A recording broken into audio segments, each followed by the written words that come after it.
বৈষম্য বিরোধী কোটা আন্দোলনে শহীদ আবু সাঈদের কবর জিয়ারত ও পরিবারের স্বজনদের সাথে সাক্ষাৎ করতে যাচ্ছেন অন্তর্বর্তীকালীন সরকার প্রধান ডক্টর ইউনূস। গত 16 জুলাই বেগম রোকেয়া বিশ্ববিদ্যালয়ের প্রথম গেটের সামনে পুলিশের গুলিতে নিহত হয় ওই বিশ্ববিদ্যালয়ের 12তম ব্যাচের 4র্থ বর্ষের ইংরেজি বিভাগের শিক্ষার্থী আবু সাঈদ। তার অকাল মৃত্যুতে শোকের ছায়া নেমে আসে পরিবার ও নিজ এলাকায় এবং বৈষম্য বিরোধী কোটা আন্দোলনের গতি আরও বৃদ্ধি পায়, যা পরবর্তীতে সরকার ব্যবস্থাপনার সৃষ্টি হয় আরেক স্বাধীনতার। পুত্র আবু সাঈদকে নিয়ে স্বপ্ন ছিল মা বাবার, কিন্তু সে স্বপ্ন স্বপ্নই হয়ে থাকলো। পুলিশে গুলি করে হত্যা করাইছে, পাখির মতন, পাখি জেঙ্কা করে মারে, সেঙ্গা করে ছেলে লাপা ঝাপা করে লাঠি নিয়ে আসলো হাতে। ছেলে আমার কোনোটা দৌড় ঝাঁপ করে নাই, ওরই খালি আও করছে, পার হওয়া হয়ে করছে। ছেলে আমার হাত, 2 হাত আও করে দিচ্ছে, পাগা মেলে দিচ্ছে। এটাই এখন তো সন্তান হারা, এখন মনের বেদনা তো দূর হয় না। এখন সকলে আসতেছে, আসি বলতেছে যে আমরাই আপনার ছেলে, এই যে বলি গর্ববোধ হয় যে সকলেই আছে। আবার এখন যে সরকার আসবি, সরকার আসি এখন কি উদ্বোধন করবি, কি বলবি, এটা তো আর এখন বলতে আমি পারবো না। যে না, এখন ভালোই লাগতেছে, খুব আনন্দিতই লাগতেছে, কিন্তু ওই দিক গেলে ফির ছেলের দিক গেলে ফির আনন্দ হারে যায়। এই তো চাওয়ার দাবি এমন কিছু নাই। এই রাস্তাটা পানি জমি থাকে, এটার কিছু সংকলন করলে আর আমার ছেলে মারার বিচার এটার দাবি করবে। আদরের ছোট বোনটিও ভুলতে পারেনি ভাইয়ের আদর আর ভালোবাসা। ভাইয়ের সহপাঠীরা এসে সান্ত্বনা দিলেও মানে না বোনের অবুঝ মন। মানে যখন মিছিলে বলছিল যে এক আবু সাঈদ লুকান্তরে, লক্ষ আবু সাঈদ ঘরে ঘরে, তখন মানে ভালো লাগছে, মানে আনন্দই হয়েছে যে এক ভাই হারাইছি, তারপরে অনেক ভাই আমাদের পাশে দাঁড়াইছে, কিন্তু আমার ভাইয়ের মতো করে নাই কেউ আমাক। ওই ভাই যেরকম করে, ভাইয়ের কথা মনে হলেই ব্যথা লাগে। আনন্দও আছে এর মাঝে, কিন্তু ব্যথাটা আমার সারা জীবন থাকবে, যতদিন আমি থাকব। প্রথম চাওয়া হইতেছে আমার ভাইক যে অন্যায়ভাবে গুলি করা হইতেছে, এটার আমরা বিচার চাই, সেই পুলিশের ফাঁসি চাই, আর যে ঊর্ধ্বতন কর্মকর্তার আদেশে গুলি করা হয়েছে তাদেরও বিচার চাই, প্রথম চাওয়া আমাদের। আর দ্বিতীয়ত চাওয়া হইতেছে আমার ভাইক যেন শহীদ বীর হিসাবে রাষ্ট্রীয়ভাবে সম্মাননা দেওয়া হয়। 16 জুলাইকে যেন প্রতি বছরের শোক দিবস হিসাবে পালন করা হয়, শহীদ দিবস হিসাবে। আর আমার ভাইয়ের যে ভাস্কর্য তৈরি করতে চাইতেছে, এটা আমরা চাই না, মানে ইসলাম বিরোধী কোনো কাজ আমরা চাই না। আমার ভাইয়ের নামে মসজিদ, মাদ্রাসা, বিভিন্ন ইউনিভার্সিটিতে আমার ভাইয়ের নামে ক্যাম্পাস থাক, চিকিৎসালয় থাক, এটা চাই। বিভিন্ন রোড আমার ভাইয়ের নামে থাক, এটা চাই। আর আমার ভাইয়ের নাম যেন স্বর্ণ অক্ষরে লেখা থাকে, পৃথিবীর যতদিন থাকবে আমার ভাইয়ের নামটা ততদিন বেঁচে থাক, এইটা চাই আমরা।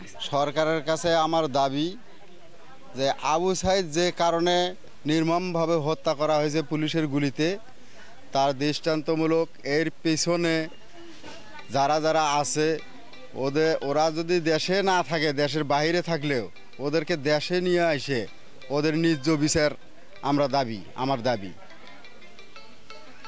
আর আবু সাঈদের যে কোটা আন্দোলনে ওনাকে নির্মমভাবে হত্যা করা হয়েছে, তার জন্য আমাদের যে ছাত্র ভাইয়েরা আছিল, এই ছাত্র ভাইয়েরা এটার জন্য যারা লড়াই করে মারা গেছেন, তাদের জন্য আমাদের অনেক দুঃখ বেদনার ভিতরে অন্তরস থাকি আমি দোয়া করি ওদেরকে যাতে জান্নাতবাসী করে, এবং আমাদের দেশে কোনো প্রকার ভারসাম্য বা মূর্তি যেন না বানানো হয় আমার ভাইয়ের নামে, এবং স্কুল, কলেজ, মাদ্রাসা, রাস্তা, মসজিদ, এই সমস্ত ইসলামী শরীয় বিধান মোতাবেক জানি এই সমস্ত কাজ হয়, যাতে এইখান থেকে আমার ভাইয়ে কিছু সওয়াব জানি তার কবরে জানি যায়। হচ্ছে আবু সাঈদের চাচাতো বোন।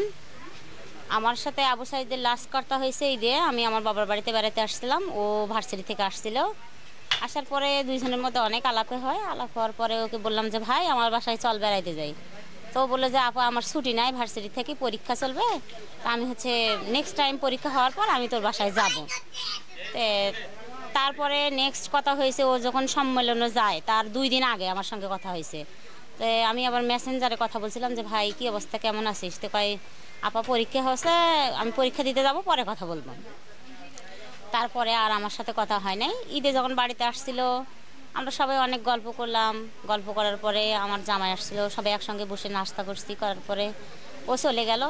মনে করেন ও যখন বাড়িতে আসতো আমাদের মধ্যে যারা ছেলেপেলে বংশের মধ্যে আসতে যদি একটু কেউ দুষ্টমি করে তাদেরকেও আসলে ভালোভাবে বোঝায় যে এইসবে সময় নষ্ট না করে তোমরা পড়ালেখা করো, আমার মতো জানি ভালোভাবে লেখাপড়া করে যে কোনো ভবিষ্যতে একটা কিছু করতে। আর ওর একটা ইচ্ছা ছিল কি, ও আমাদের বংশের মধ্যে কিন্তু সব থেকে ভালো স্টুডেন্ট।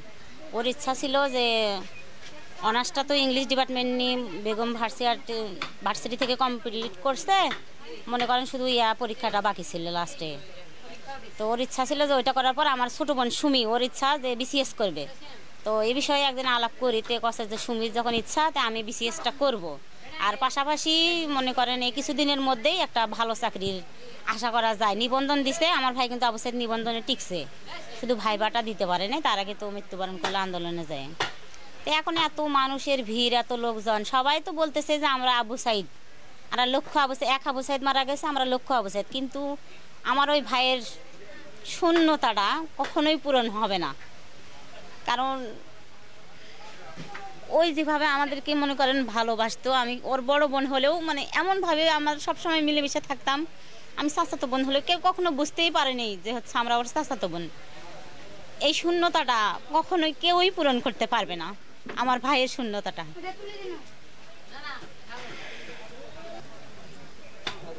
10ই আগস্ট সকালে অন্তর্বর্তীকালীন সরকারের প্রধান ডক্টর মোহাম্মদ ইউনুস আসবেন পীরগঞ্জে আবু সাইদের বাসায়, করবেন কবর জিয়ারত। তাই নিয়ে চলছে তোড়জোড়।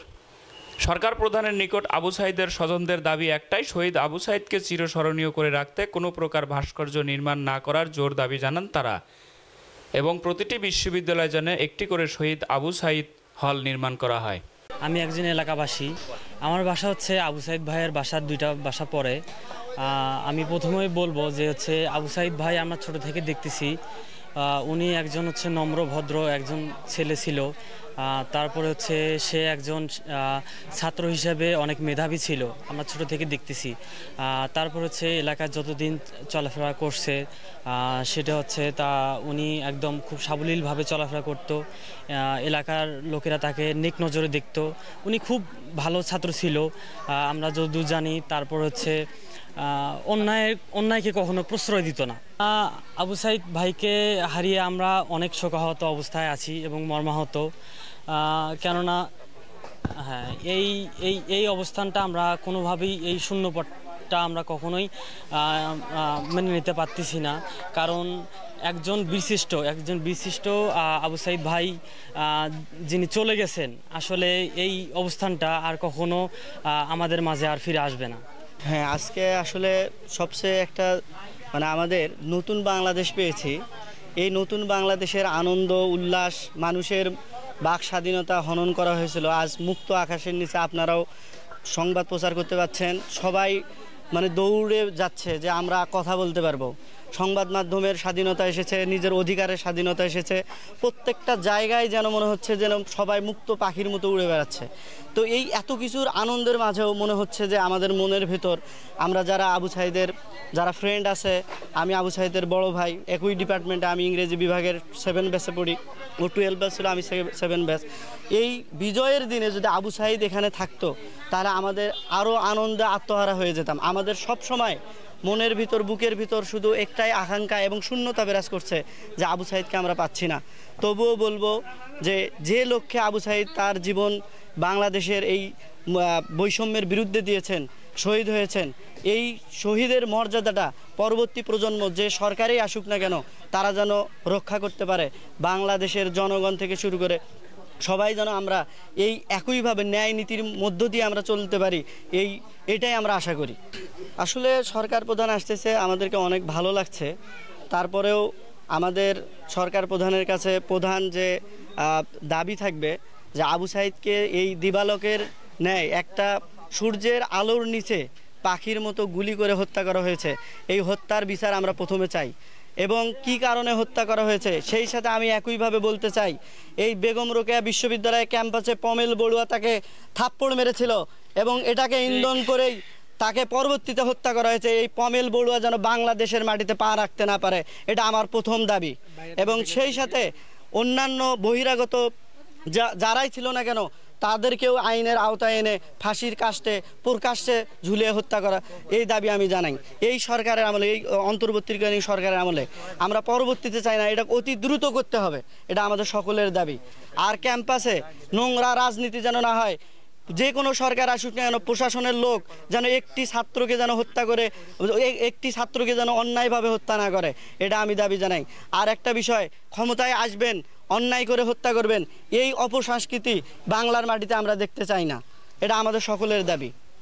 আসলে তার প্রতিনিধিত্ব কথা বলতে গেলে আসলে সেটা তো অসাধারণ ছিল, মানে তার অসাধারণ ছিল।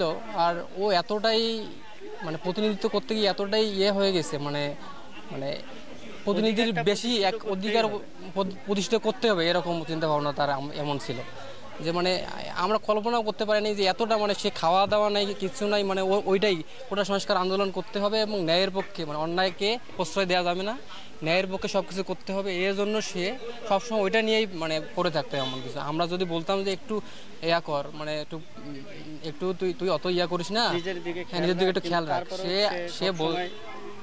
সে বলতো যে না এরকম করে তোরা যদি এরকম করে বলিস তাহলে দেখ, তাহলে তোরাই অন্যায় করতেছিস, তাহলে তোরা যদি আমাকে এখান থেকে টেনে নিয়ে আসিস তাহলে তোরাই অন্যায় করতেছিস, তাহলে মানে এটা কিন্তু ভালো হচ্ছে না, সেভাবে অন্যায় করা যাবে না, অন্যায়ের সাথে আপোষ করা যাবে না, সেই রকম করে আমাদেরকে বলতো। আসলে সে তো আজকে নাই, সে যদি থাকতে পারতো, মানে আমি এখনও চাই সে আসুক, সে থাকতে পারতো, তাহলে আজকের সফলতাটা আমার বিশেষ করে আমার পূর্ণ হইতো। সে সহ মানে বিজয় মিছিল করতে পারলে আমার ভালো লাগতো পার্সোনালি। নুরুল ইসলাম নুরুল, নিউজ রংপুর।